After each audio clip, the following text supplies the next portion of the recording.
Welcome to the Tech Egg. Don't get scrambled. Enjoy the video. You start by signing in with your work or school account and confirming organization settings. This avoids permission gaps later.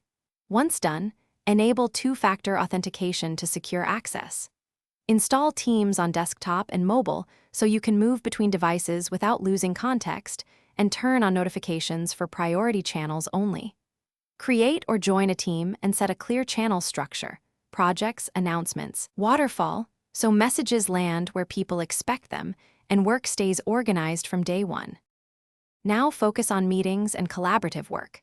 Schedule with a clear agenda, account for time zones, and assign roles like host and note-taker so meetings are efficient. During meetings, share your screen for demos, use the whiteboard for visual thinking, and record when you need a reference. Make sure to set presenter permissions so only the right people can control content.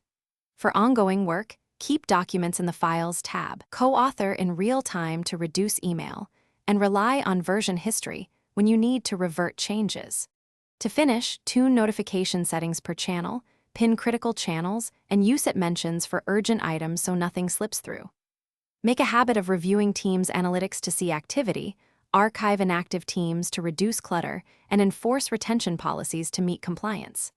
If something goes wrong with audio or video, test your device and switch input or output, restart Teams, and as a fallback, join by the web browser. This quick troubleshooting sequence resolves most connectivity and device problems fast.